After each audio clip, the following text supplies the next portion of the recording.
খোদার সাথে কথা হবে নামাজে দাঁড়ালে তুমি মদিনার ফুল টাওয়ার পাবে সুবহানাল্লাহ সুবহানাল্লাহ নামো ইল্লা টেলিফোনে খোদার সাথে কথা হবে নামাজে দাঁড়ালে তুমি মদিনার ফুল টাওয়ার পাবে দরুদের রিং টোন যদি লাগাও তোমার অন্তরে সর্বক্ষণে এই অন্তরে নবী নবী জিকির রবে সর্বক্ষণে এই অন্তরে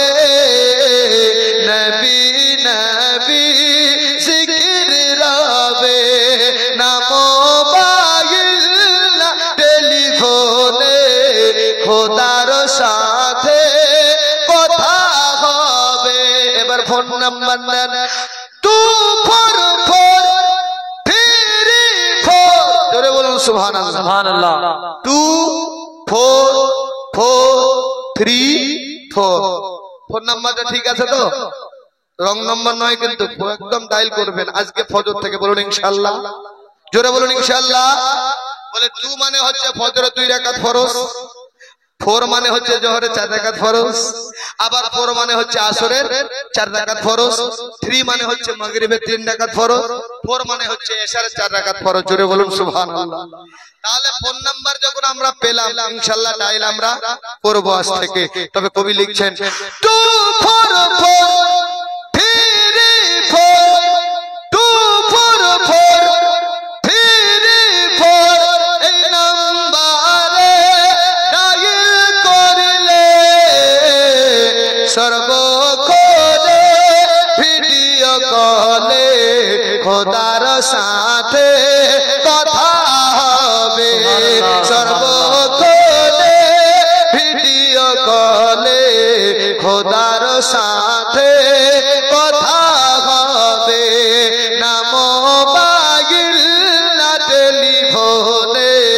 খোদার সাথে কথা হবে নামাজে দাঁড়ালে তুমি মদিনার ফুল টাওয়ার পাবে আসতে বলেন সুবহানাল্লাহ সুবহানাল্লাহ আসতে বললে জোরে বাবা নাকি বলেন সবাইকে বলা হয় ওয়াজ নসিহত চলে যারা বাবা হেঁকা বেকা তেড়া চলে তারা সোজা হওয়ার চেষ্টা করে না নামাজের কথা সব আলিমরাই পড়ে কিন্তু কানে নেয় না হেঁকা বেকা হয়েই থাকে তবে মসজিদে একটা গাড়ি আছে এই গাড়িতে ডিজেল লাগে না এই গাড়িতে পেট্রোল লাগে না ওই গাড়িতে সবাইকে চড়তে হবে ওই দিন বান্দা বুঝতে পারবে তার আগে বুঝতে পারবে না মানুষকে যতই আপনার হেদায়েতের কথা বলেন কোরআনের কথা বলেন অন্তরে আমাদের গাতে না বলে গাতে কি করে আমার রাসূলুল্লাহ নূরি জবানে বলে দিয়েছেন প্রতিটা মানুষ তাদের অন্তরটা হচ্ছে আয়না স্বরূপ এই হরিপুরের মুসলমানেরা একটা সাহাবার কথা বলতে চাইছিলাম একটা মেসেজটা নিয়ে নেন আবার ওই জায়গায় ওয়াজে ফিরে আসতেছি আমি আইরো গাইরো এই দিক থেকে ওয়াজ করি না পাঁচটু পাঠ আপনাকে বুঝিয়ে চলে যাবে ইনশাআল্লাহ আমি বুঝাতে চাইছিলাম মানুষ হেঁকা বেকা চলে এত জলসা জুলুস মিলাদ হয় জুমার নামাজ হয় খুতবা হয় তবুও মানুষ আপনার হেলে না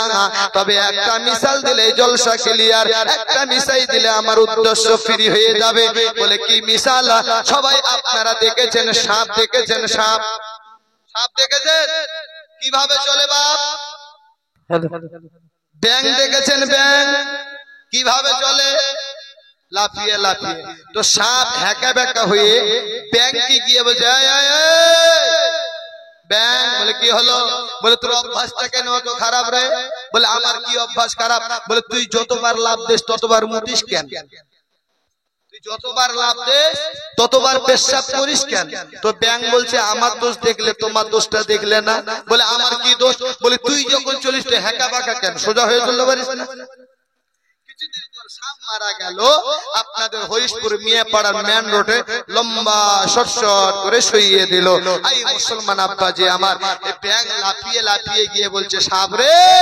তোকে বেঁচে থাকতে কতবার বলেছিলাম, তুই যখন সোজা হয়ে চলবি তো সোজা হয়ে থাকবি, তুই সোজা হয়ে চলবি, তবে আমি ব্যাং তোকে সোজা হয়ে চলতে বলেছিলাম। তো সোজা হলি তো হলি, মরার পরে হলি,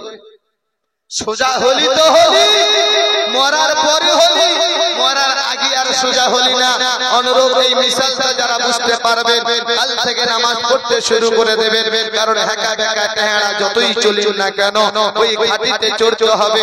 সোজা আপনাকে হতেই হবে। কিন্তু সেই দিনে সোজা হয়ে কোনো কাম আসবে না, সবাই মিলে আপনার কবরে রেখে আসবে, পাইকারি যখন কবরে পড়বে তখন মৌলভীর কথা মনে পড়বে। হ্যাঁ, মাওলানা ইমামরা বলছিল আমাদের কথা, নামাজের কথা বলছিল, শরীয়তের কথা, কিন্তু তাদেরকে মানে নাই। চলো মুসলমান আজ সাহাবী কান্দ